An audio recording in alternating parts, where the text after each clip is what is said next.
Hello, everyone. This is Clay Jenkinson sitting across from David Swenson. Hello.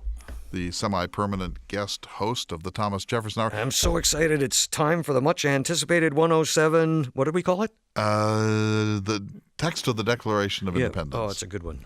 This is about. We've never actually done this program before. I learned a lot from you. I mostly not so much facts and figures, but perspective. It was really good. We've never done this program. This is about the actual original draft text of the Declaration of Independence and how strangely different it is from the one that we know. People may not know. I mean, we just accept it. But Jefferson wrote it, took it back to the Congress. They chopped it up. It was really hard on him. He really couldn't take criticism. And we didn't touch on this in the show, but Franklin wrote him some kind of note. He gave him this stupid hat story. Yeah, no, that. But he also let Jefferson know that he made it his aim to never do any writing that might, you know what I'm talking about. Committee review. He would never again write anything subject to committee review. You foolish man, why did you do this? But, right. And Franklin could have written the Declaration of Independence. But they all suckered Jefferson into doing it. And then Jefferson, actually, it's hard to feel sorry for him. He wrote the most famous document in the history of liberty. They made a few changes, and he moped about that, and for the rest of his life made sure that people who cared got a copy of his original draft so they could prefer it to the one that was issued by Congress. Two other things that came up, and I'm in danger of making this way too long of a podcast intro. But well, the thing about it is that Jefferson said, this is not a time for idiosyncrasies. This is not a time for my own little theories. Here's my chance to sort of distill all the Enlightenment's thinking about human liberty and all of America's aspirations to be free and equal and independent into a document that will not have any problematic elements in it, that will be so compelling and articulate that everyone who reads it will at least say they've got a point. These Americans, and better yet, will say they must declare independence because they're absolutely right in their struggle with the British Crown. And so he was writing a document to express what he called the American sense of the thing in terms so firm and rational as to command assent. I'm quoting. And he did it. And Congress actually improved it, in my view, because they took the parts that were most personal, hurt and passionate and toned them down. And they also tightened it up. So just to give you the most famous one, Jefferson said, when in the course of human events it becomes necessary for people to advance from that subordination in which they have hitherto remained. Boy, that's not what we hear. Congress actually improved the famous preface and the famous second paragraph by removing excessive verbiage and tightening the syntax. So David, this is a wonderful program, I think, and I think one where we've actually broken some new ground. This is, I think, the point where you tell people how to help that. Oh, the voice? Yes, the voice. Make the pitch. Of course. If you enjoy this program, and we certainly hope you do, we encourage you to support the Thomas Jefferson Hour. It's an all-volunteer effort, and we really appreciate any support you can send our way. It's very easy to do. Go to jeffersonhour.com, click on Donate, and off you go. Off you go, and we will continue down this path. So we're going to be talking about his governorship. We'll talk about his time as the American ambassador to France. We might need to sneak a couple more, and we've gotten some really good mail from folks. We'll break the tradition so that we can stay topical, but we will continue until we finish this. So this might go to 20 programs altogether, 25 perhaps. Yeah, Jefferson needs to answer some mail. He really, it's getting to I've be, been it's watching the mail and some yeah. really interesting challenges and questions. So we'll do some of that, but we will continue until the last program in this series will be called The Legacy of Thomas Jefferson. That'll be the one that after the previous one that ends with his death on the 4th of July, 1826. So listen to this one. We're early. This is Jefferson 107, the text of the Declaration of Independence. Hello, everyone, and welcome to the Thomas Jefferson Hour, brought to you by Bismarck State College on the banks of the Missouri River at the heart of the Lewis and Clark Trail. Good day, citizens, and welcome to the Thomas Jefferson Hour, your weekly conversation about President Thomas Jefferson.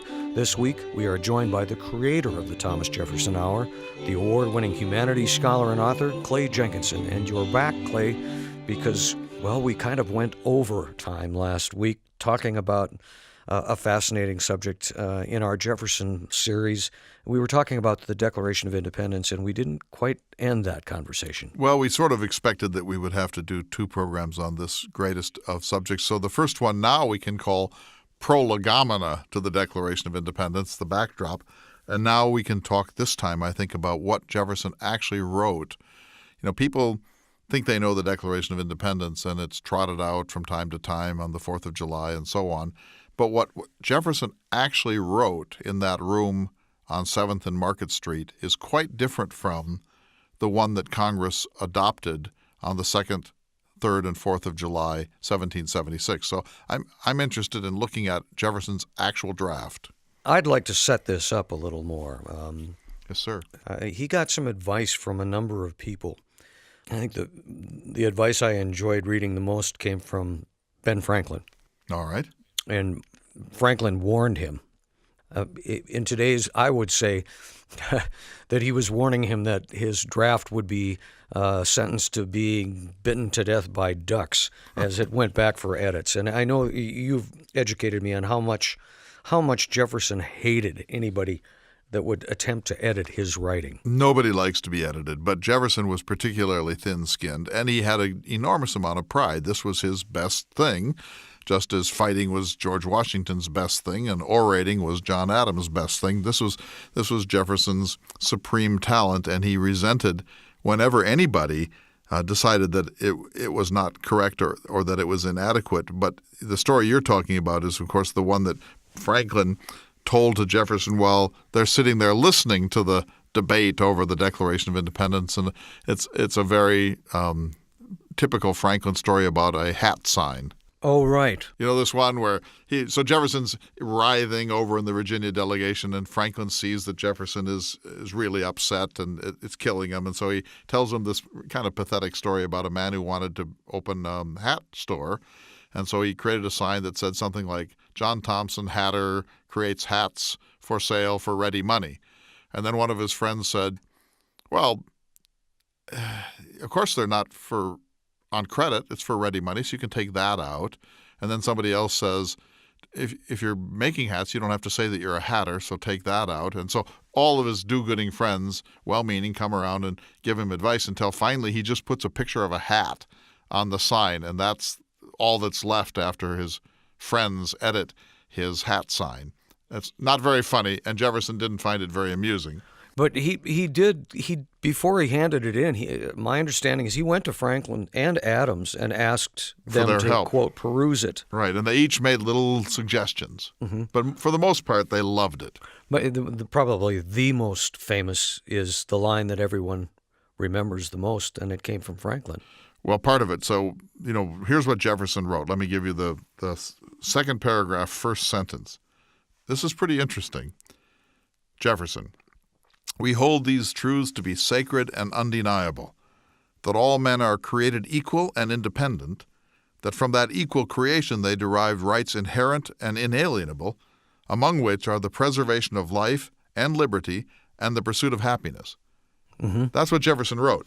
Mm-hmm. Here's what we know. A good editor would change that first phrase, and he did. We hold these truths to be self-evident, that all men are created equal, that they are endowed by their Creator with certain unalienable rights, that among these are life, liberty, and the pursuit of happiness. That's what Congress finally passed, and Franklin gave us self-evident. But let me go back to Jefferson again.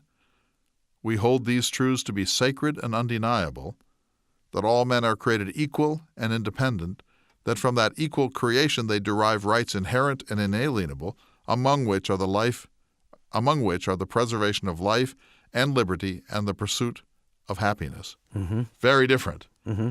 So Congress managed to pare this down into a much, much, much greater sentence. But the key change, especially for Jefferson, who is a deist, in other words, not really a Christian in any meaningful sense of the term, he says, Jefferson, we hold these truths to be sacred and undeniable, and Franklin says, no. We hold these truths to be self-evident. 1 + 1 is 2. 2 + 2 is 4. The sun rises in the east and sets in the west. There are self-evident truths, Mr. Jefferson, and our independence, our right to revolution, our right to govern ourselves is self-evident. And Jefferson freely accepts Ben Franklin's change, but he did not like the rest of the changes that Congress made. Isn't that interesting? It is, and Congress made a number of other changes. We touched on this in the last program's discussion.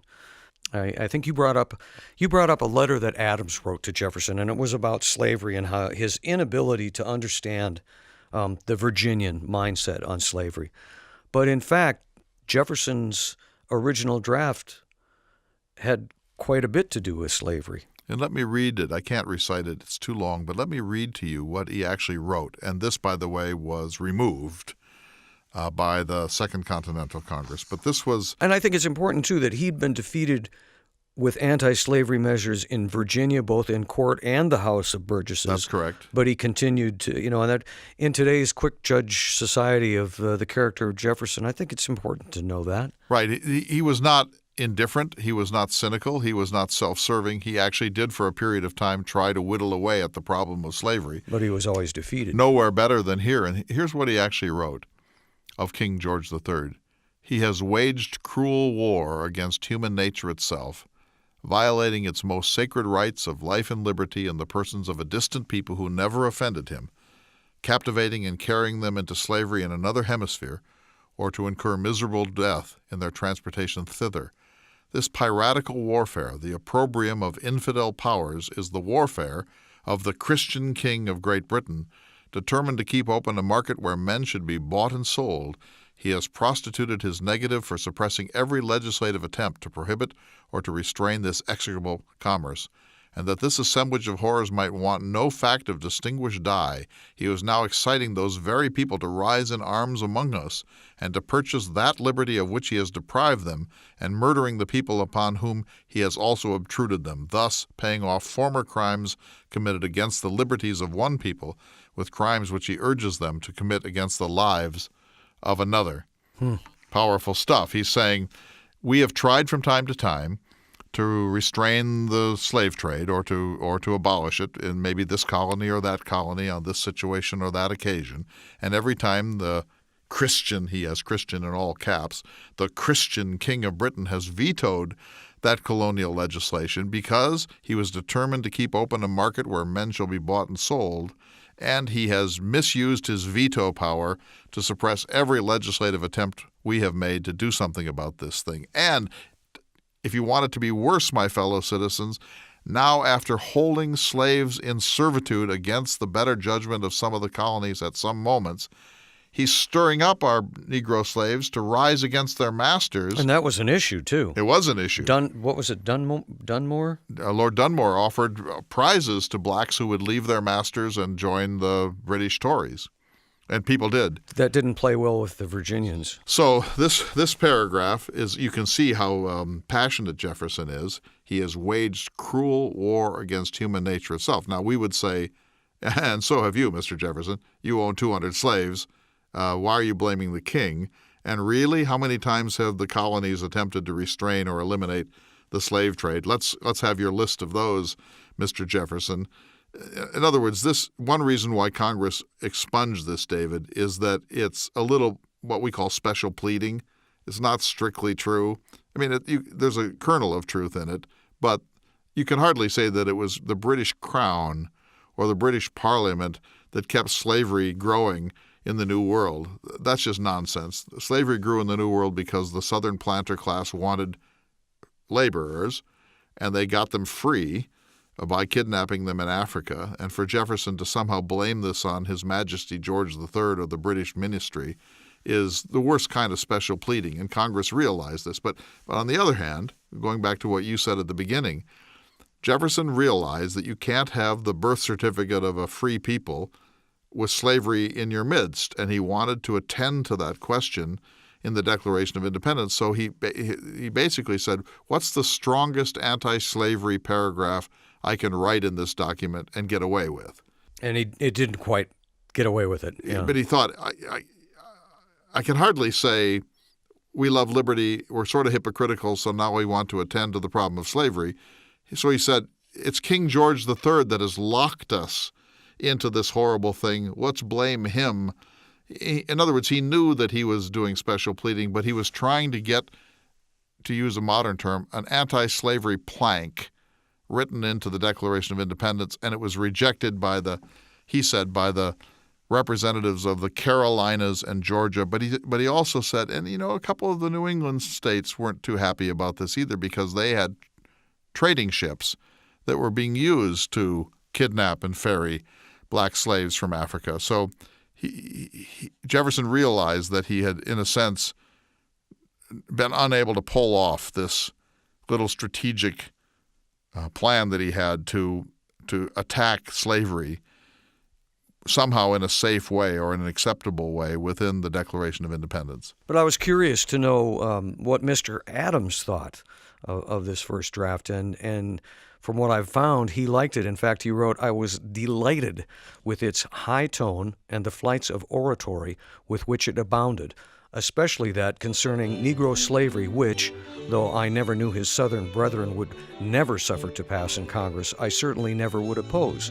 We reported it to the committee. We were in all haste." Yeah, it's interesting. So you have to, what if the Congress had allowed that passage to stay in? Might it have hastened the end of slavery in the United States? We don't know. But it's an intriguing proposition, isn't it?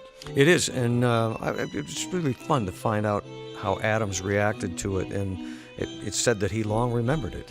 And he all sort of forgave Jefferson for owning slaves because Jefferson had done this. Do you think? Yes. Huh. Yeah, he said, he's on our side essentially. He's just stuck. We see it a little more complicatedly than that. We need to take a short break. You're listening to the Thomas Jefferson Hour. We'll continue our discussion about the Declaration of Independence in just a moment.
Welcome back to the Thomas Jefferson Hour, your weekly conversation with or about President Thomas Jefferson.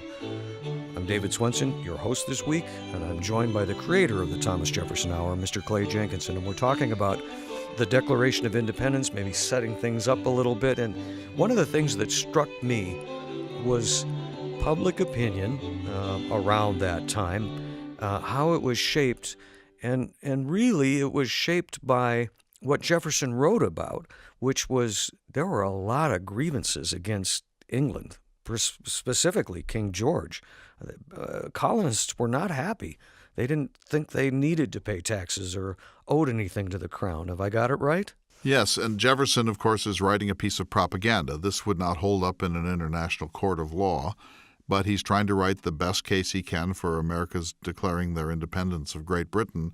And so he knows that there are some different types of grievances in different places and different classes of the American economy and so on.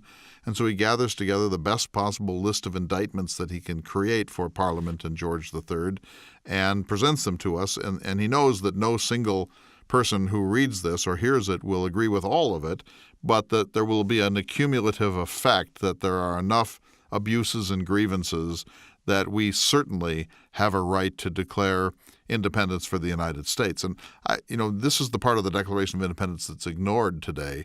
We always look to the famous preamble, when in the course of human events and so on, and the last paragraph, which is called the peroration, in which he says we mutually pledge to each other our lives, our fortune, and our sacred honor. Those are the famous parts of the Declaration of Independence, which are constantly being quoted or recited. But for the men of the actual Second Continental Congress, the important center of the Declaration of Independence was this list of indictments against Parliament and George III. And at different points in my career, I've counted them in different ways. I made a list of them yesterday to get ready for this special Jefferson 107, the Declaration of Independence, and now I have a list of 25 grievances that Jefferson puts forward. Yeah, I always referred to that as the shopping list. And reading about it, there was some pretty obscure stuff in there. There was stuff in there that some of the representatives at the Congress didn't even know what he was talking about, right? There's some repetition in it, and some things are a little hard to follow because he's writing about grievances that no longer make a lot of sense to us, and he's not as direct as he might have been. But he makes his point. So let me give you some highlights from this. The king has dissolved representative assemblies. This has certainly happened in Virginia. Every time the Virginians didn't please the royal governor, he would dissolve the House of Burgesses, and then they would get up and go over to the Raleigh Tavern and have a informal junta or some sort of an informal gathering in the tavern by way of defying the king. So he's dissolved representative assemblies. He's attempted to restrain the population of the states. The Proclamation of 1763 said that the Appalachians were a barrier that Americans, colonists, could not penetrate, that they needed to stay on the Atlantic side of the Appalachian Mountains. He has permitted the administration of justice to cease in some places, closed the courts. He has made judges dependent upon himself, King George III alone. True. He's kept standing armies in times of peace and ships of war in our sovereign nation. True. He has attempted to render the military independent of civil authority. Partly true. He has misused the judicial system in two different ways. He's created sort of fake trials for his murderers, British murderers, and they're tried but acquitted. So he's actually stacked the court system to acquit known British murderers, and he has taken those Americans who are accused of crimes and not judged them amongst a committee or jury of their peers. He's taken them across the ocean to Star Chamber courts in Britain where they can't possibly get a fair trial. He's imposed taxes on us without our consent. Of course, that's the most famous one. He's deprived us of trial by jury. He has suspended different legislatures for different reasons. He's withdrawn governors from active superintendents of the colonies. He's plundered the seas, ravaged our coasts, burnt our towns, including the town of Norfolk, by the way. He's hired foreign mercenaries, the Hessians and Scottish mercenaries, to come and fight the British wars against bona fide British citizens. And then two final ones. He has stirred up what Jefferson called merciless Indian savages on the frontier to attack white settlers. He uses the term merciless Indian savages to attack white settlers, and he has invited African Americans to rise up against their masters and to slaughter men, women, and children, and then join the British Army. So those are highlights from the long, long list of indictments. And those last two were taken pretty seriously. Well, the Indians of the West, as you know, you're an expert in this, were used as pawns by both the Patriots and the Tories, by both Britain and the United States, and each side had allies of the Iroquois or the Shawnee or whatever, the Cherokee, and the Indians were then asked to fight against the other, not only against other tribes, but against the opposing armies and so on. And so both sides made wild promises to the Native Americans that, of course, were not kept after the war, and Indians were Well, they essentially stirred turned up. them into mercenaries. Right, and used the Indian discontentment about white conquest of the continent as a way of stirring them up into committing border depredations. Jefferson's absolutely right about this, but my point is both sides did it. And the British then, through Lord Dunmore and others, encouraged African-American slaves to rise up and escape or to commit reprisals against their former masters. And this was something that they had seen happening in other parts of the world, and I'm sure took very seriously as well. And these Southerners, it's hard for us to feel sympathy on this front, but the Southerners lived in fear of a slave insurrection. They'd all read their Roman history of Spartacus and so on, and they all lived in fear that they were, in many, many, many cases, outnumbered by African American slaves, and they feared that the slaves would somehow rise up and commit a general genocide against their former masters. This was a fear that lasted until the Civil War and even afterwards. And this was being done. I mean, the British authorities rightly, as a point of war strategy, were trying to stir the slaves against their masters. So Jefferson has laid all this out to a certain degree in a summary view. Now he refines it somewhat here in the Declaration of Independence, and he wants you, when you're listening, to say, well, I'm not so sure about the Indians on the frontier thing, but I know that he's shut down courts of law here and taken our own accused across to Britain. Or someone will say, I'm not so sure about that whole court of law thing, but I know he's imposed taxes on us without our consent. He wants anyone reading this to find enough to agree with in this laundry list to conclude that we have a serious issue and that we have a right to declare independence. So, talking about Jefferson and his writing style. Yes, sir.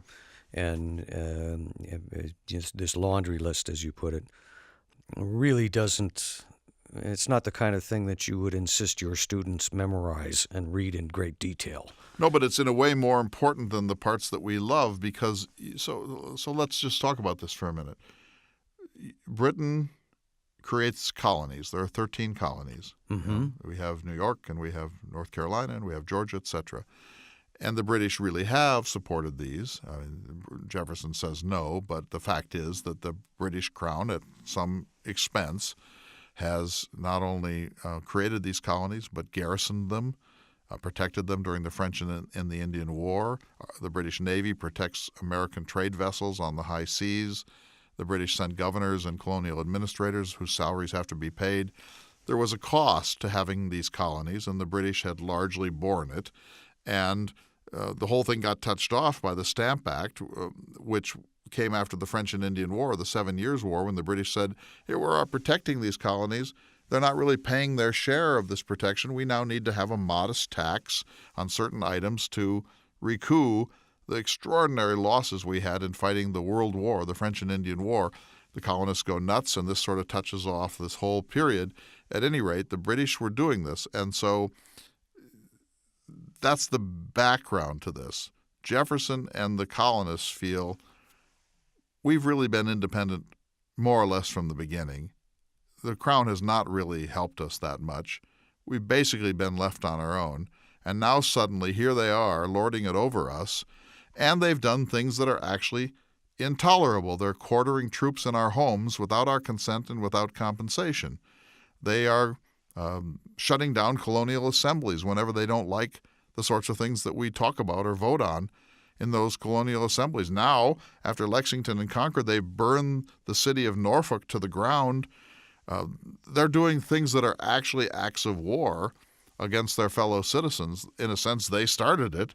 And we now must rally the American people to an understanding that you can't live with this colonial situation for a day longer. It's become intolerable, and we have no choice now but to become our own free and independent people. And we're going to have to do this both by creating a national consensus. We have to persuade all of the American colonists, or most of them, that this is a good thing to do, and we're going to have to fight a war of national survival against the British who want to keep us in colonial subservience. And so this laundry list is very important because it's really a legal justification for the American rebellion. But as a literary piece, I know we look at the 35 words, the opening, edited or not, and Jefferson's talent with words. That doesn't really come across in the shopping list, does it? No, it doesn't. Yeah. But the shopping list. So it's the short opening and the ending that we look at Jefferson as So I guess I'm not trying to minimize the impact of the document or its value being added, but when you look at what he had written before, a summary view, and the one he worked with Jenkinson, this really wasn't a huge, let's do a lot of research and write for 2 weeks. He could have knocked this out pretty quickly. He's said to have written the first draft in a single day. But see, here, let me recite But for you. You get my point. Right. When in the course of human events, it becomes necessary for one people, that whole beautiful, firm, passionate prose. It's unique. It's the poem of America. Absolutely. And Jefferson nailed it. Mm-hmm. But in his time, and you have to stay with me on this, in his time, anyone reading this would have gone, blah, blah, blah, blah, blah, blah, blah, blah, blah, blah. Oh, he's quartered troops in our homes without our blah, blah, blah, blah, blah, blah. Oh, he's taken us to England for trial. In other words, the rest of it is kind of boilerplate. Oh, I get your point. At his time, you got to write the preface. Jefferson happened to write one of the world's most important prefaces. But at his time, people want to think, well, what's our legal... So clear, direct, this is the list. Right. We're angry. And this is why. Uh-huh. And see, okay, I get that, and so let's say you're citizen A in Georgia and I'm citizen B in Pennsylvania. You might, if I said to you, David of Georgia, what's your list of grievances against the British Crown? You might have been able to put together 3. Mm-hmm. And then someone comes to me and says, Clay Jenkinson of Pennsylvania, what's your list? And I might have come with 2 or 5. Geez, I'm glad I asked because that really expands that expands my understanding. But Jefferson of it a wants lot. to provide all of them so that everyone will see that. You see, here's another way. Collect them in one place and see the weight of it. Yeah. So another way of looking at this is that the Declaration of Independence is a logical syllogism, so by which I mean this. Here's the argument of it. Jefferson says, under certain conditions, a people has a right to revolution. Those conditions have been met and overmet by the actual circumstances. See my list. Therefore, we have not only a right but a duty to revolution. Under certain circumstances, a people has a right to revolution. Here's the list that proves that those circumstances have been met. Now, therefore, we have no choice, world, but to declare ourselves independent. So he's making a legal, logical propaganda argument to justify what many people saw as a rebellion of Massachusetts Bay because it wouldn't pay its taxes. It's like the people out in Oregon at the wildlife refuge.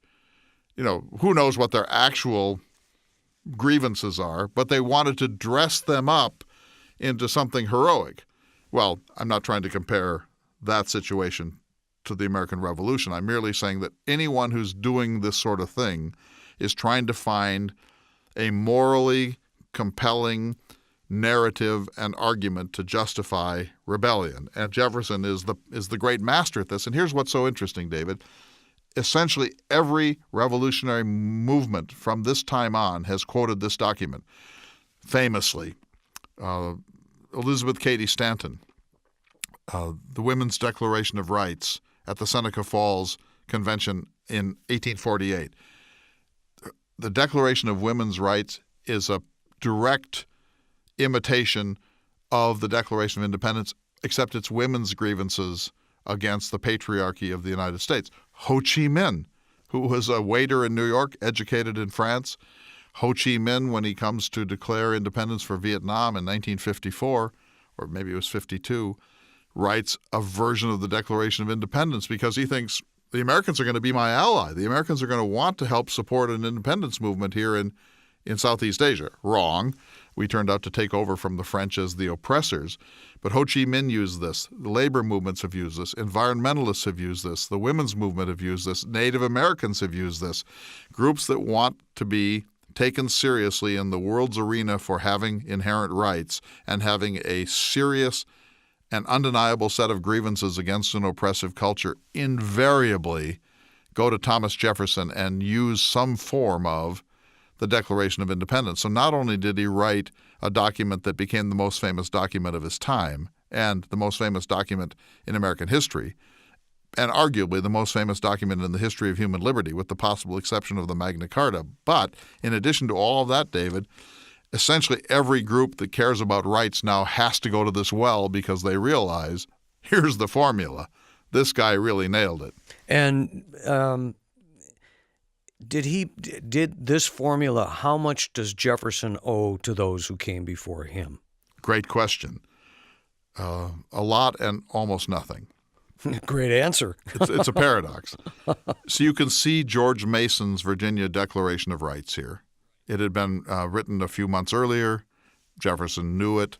Some of that language, particularly in the preface, finds its way into the Declaration of Independence. James Wilson had written a pamphlet about the legitimacy of the American rebellion years before. Jefferson knew it.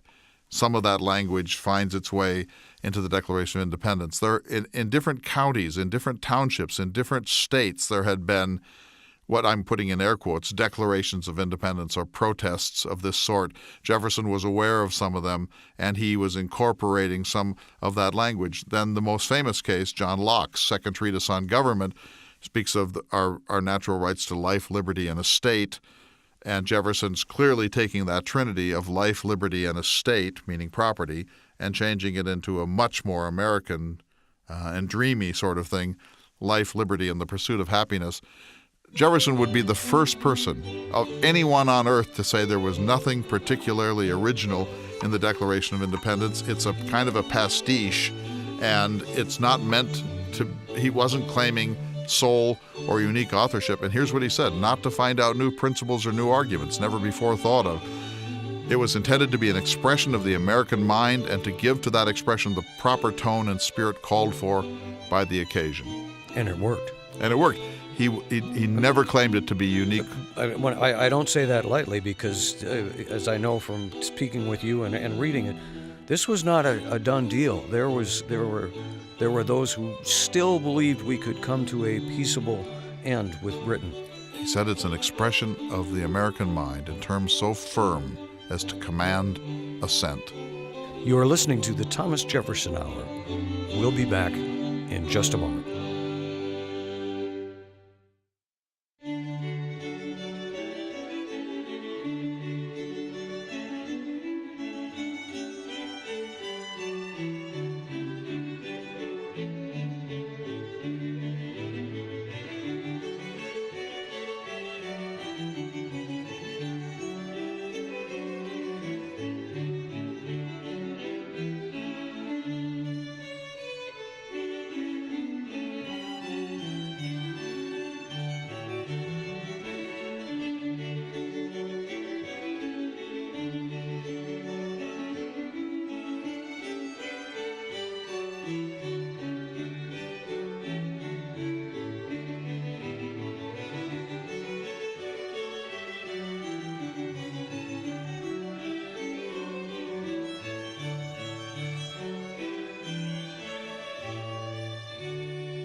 Welcome back to the Thomas Jefferson Hour, your weekly conversation with or about President Thomas Jefferson. I'm your host this week, David Swenson, joined by the creator of the Thomas Jefferson Hour, Mr. Clay Jenkinson. And I'm saying this so fast because I'm just excited about this week's show. I love learning this stuff. I so enjoy listening to you, and you further my understanding and perspective on all of this. And it's been a fun couple of programs discussing this. So Jefferson disappears into a room on 7th and Market Streets. He says he consulted neither book nor pamphlet, in other words, just a blank sheet of paper. And to use a term from Gary Wills, he invented America. You know, think of the meaning of this phrase, life, liberty, and the pursuit of happiness. Think of the potency of that trinity that Jefferson launched. And if he had said life, liberty, and property, it would be essentially the same argument, but it would not be the same document.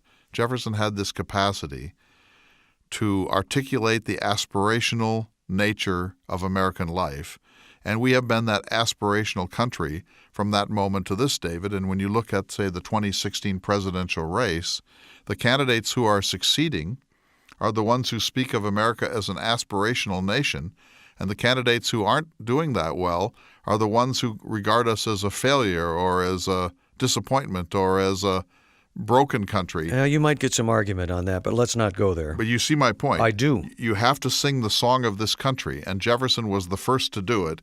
And to think that he was sitting there in this room and he's thinking, okay, Locke wrote Life, Liberty, and Estate. That seems a little kind of bourgeois, a little unimaginative. You think that's the way he wrote? I think he thought Life, Liberty, and the Pursuit of Happiness. Yeah, I think he was inspired and heard the song from somewhere else. I do. Where? Well, as God? As any songwriter would hear it. So explain that. It comes to them. I mean, it's almost like a muse. There's something that you can't explain rationally. That's the best way to put it, I think. I would agree with that. He's an inspired writer at that time. We back up to when he was a young man and his father, Peter, who taught him that if you weren't sound of body, you could never be sound of mind, and provided him with these books that stayed, he was an impressionable young man. He read these books about the Whig, the Anglo-Saxon, and it stayed with him his whole life. And that, to me, is sort of a key of he was, and you have said this, he was a romantic in his own way. It's a very logical path from that to sitting in that house writing this. I think you're right. Let me make a run at this from a slightly different perspective. I mean, it's temperamental. It comes from his father. It comes from where he grew up. It comes from, he would say, if you're an American, you have to be an optimist. Look at our resource base. Look at the number of trees. Look at, the population is 4 million and there's land all the way to the Pacific coast. You're going to be an optimist in this country. But look at it this way, David. I mean, which of us doesn't want to live in the country that we want to live in? I know you have an image of the America you would like to live in. I have an image of the America I would like to live in. It's not that country. It sometimes is that country. It says it's that country. America often surprises us with its capacity for nobility and for enlightenment, but we all know that it's not really that country. And so we have this dream. What if, and I think it would be great for every listener to sit down and write it out. What would your America look like if it were the country you actually most want to live in? That's what Jefferson does. He has that temperamental capacity. Now, he knew somewhere in his heart of hearts, or at least in his mind, that you don't just say that and get there, that you've got a lot of things to consider. You've got habit. You've got the whole history of European governments and sociology. You've got class systems. You've got Native Americans that you need to think about. You've got slaves in our midst. You've got to decide what you're going to do about women and gender and so on. And that you can't just snap your fingers and get to utopia. He knew all of that. He also knew that the Calvinists were not altogether wrong when they said there's something at the heart of humanity which preys upon itself. So Jefferson is not a nincompoop. He's a deeply, brilliantly educated man. And yet, for all of that, he's this romantic who thinks, we're 3,000 miles from Europe. We're essentially on a blank continent. The resource base is almost unbelievable. The distance between us and Europe is going to guarantee us security that no nation in history has ever enjoyed. We have a chance here to create the world's first genuinely serious culture that is based on the principle that people can govern themselves and that they don't need to be treated like children or as broken human beings.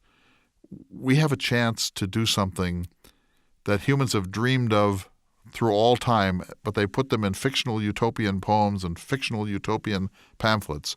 And suddenly, for the first time, it is really possible that humans are going to rise to the occasion of living in a beautiful and enlightened and just and fair world. And we're that people. We have to get this right. We have to get this right. And so when he writes this document, it's not, we're very angry with England and we can't accept them any longer and we're going to go our own way. And it's more, sometimes in the course of human events, a moment arises when a people has to make a choice. Do you continue down a very broken and dreary path that leads to human misery? Or do you really step back and take a deep breath and say, what would an ideal civilization look like? And can we rise to that occasion? And if you said that to John Adams, he would say, yeah, but you know what? Human nature is a constant. You're always going to have schnooks. You're always going to have charlatans. You're always going to have people who are warmongers and people who are religious frauds and so on. And if you said it to Hamilton, he'd say, Mr. Jefferson, what world do you live in? It's about power. It's about money. It's about glory. It's about militarism. So here's Jefferson, unique in this generation, saying, no, we could actually build something like a utopian rational culture if we really, really, really, really tried to do it. And you're not going to get there without a birth certificate like this one, which contains the word pursuit of happiness. Two things, if I might. Yes, sir. First off, there was no profit in this for Mr. Jefferson that I can recognize. I believe he did it completely out of conviction. Yes. Nothing cynical in Jefferson. You always have to wonder about politics if that's a motive, and I don't think it was at all. I think he truly believed this and saw this moment that, as you so eloquently described, was unique in human history. Second is his age. He's 33. So he is still... he's on the up.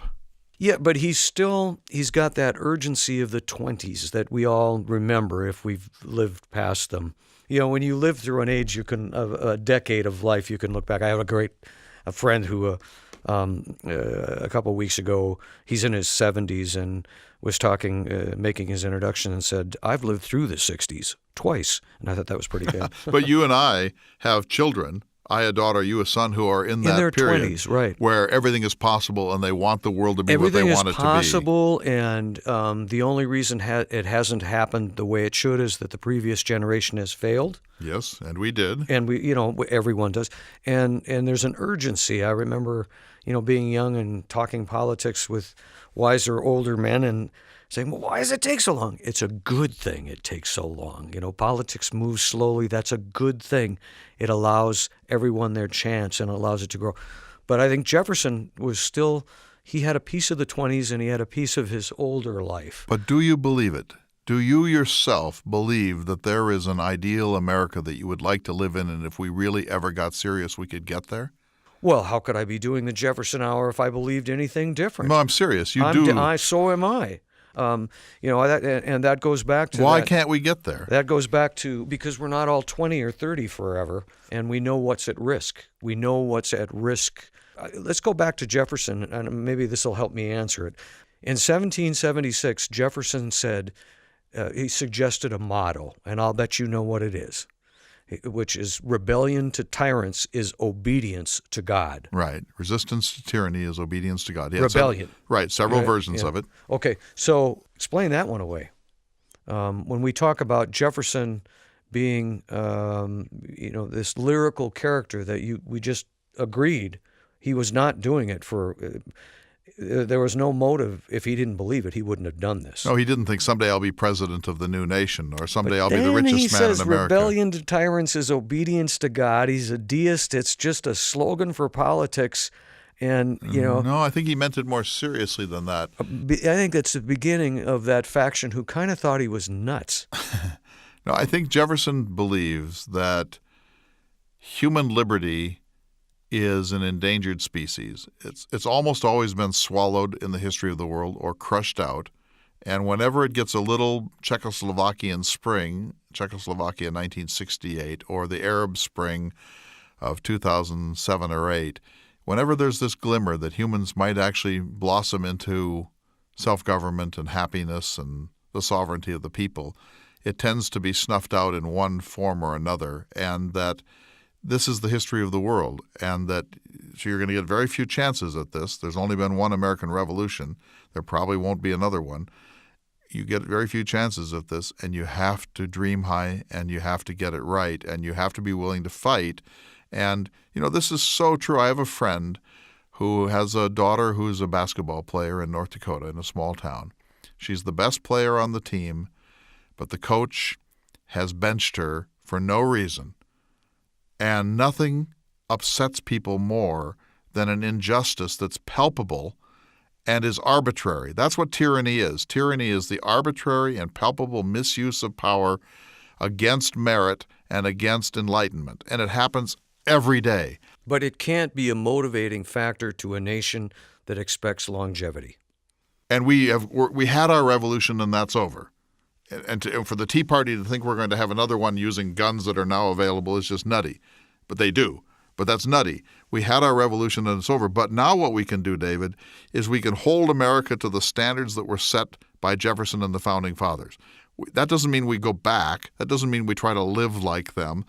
But we can say Jefferson said that this country will not be finished until there's liberty for all and opportunity for all and dignity for all and justice for all.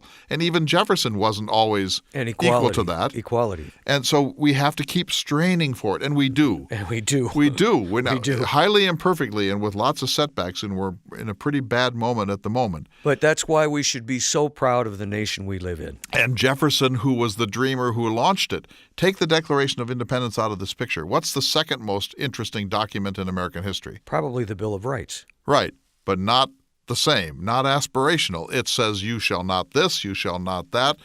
It's about protecting people from government, but there's nothing aspirational in the Bill of Rights. But the Declaration of Independence is an incredibly aspirational document. And think of the time he wrote it in. I mean, people were terrified about what was going to happen. You said, I think it was in last week's program, about this British giant that was going to come over, crush them all, and hang all of these men who signed it. There's this famous moment, David, at the end of the Declaration of Independence, after the deliberations, and this big fat Virginian turns to Elbridge Gerry, who's just this tiny little shrimp of a man, and says, you know, if they catch us and we're all hanged, I'll have the advantage of you because I'll die instantly from my girth. And you'll kick in the air. And you'll kick and twist for a long time. And then Benjamin Franklin, someone says, we better hang together.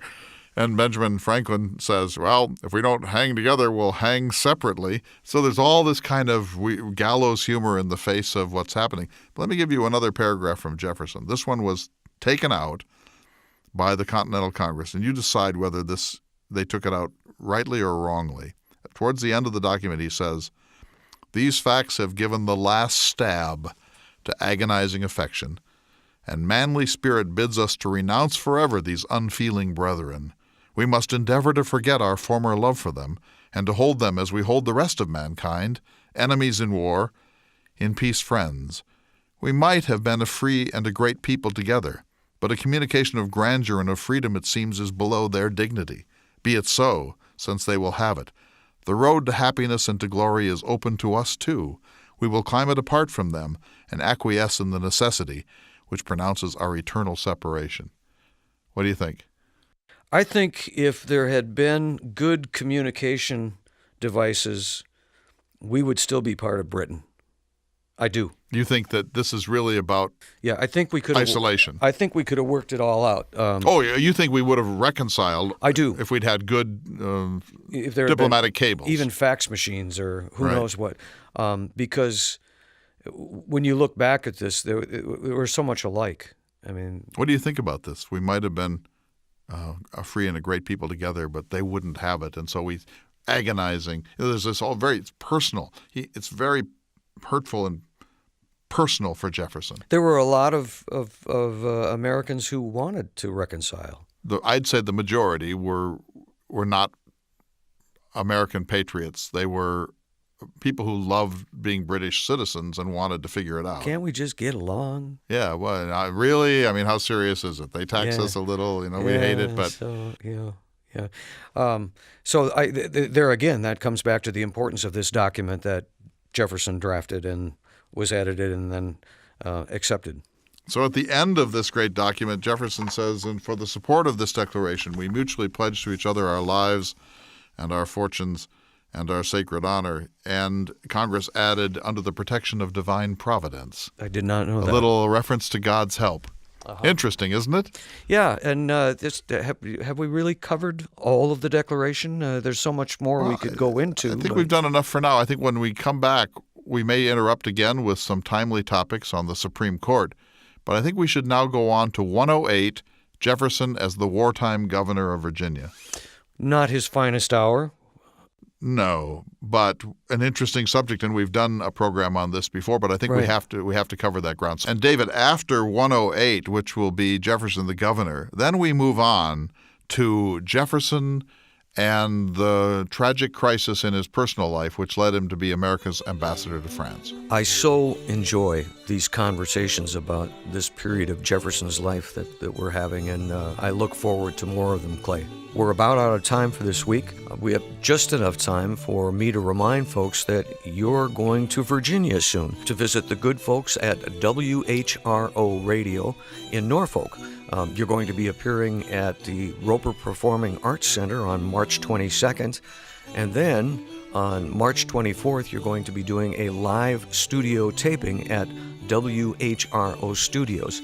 People want more information about tickets, they can go to whro.org/Thomas Jefferson Hour or go to the jeffersonhour.com site. And with that, we're out of time this week, sir. We'll see you all next week for another exciting edition of the Thomas Jefferson Hour. The Thomas Jefferson Hour is brought to you each week by Dakota Sky Education.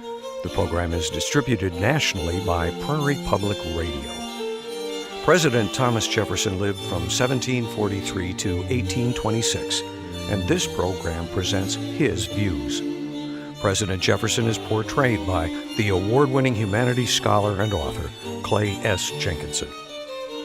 To obtain a copy of this or any past show for a $12 donation, please call 888-828-2853. Again, that number is 888-828-2853. This program is also available online at jeffersonhour.org and on iTunes. If you'd like to correspond with President Jefferson or submit a question for him to answer on the program, please visit the website at jeffersonhour.org. The Thomas Jefferson Hour is produced at Makoche Recording Studios in Bismarck, North Dakota. Music by Stephen Swinford. Thank you for listening. Please tune in again next week for another thought-provoking, historically accurate program through the eyes of Thomas Jefferson.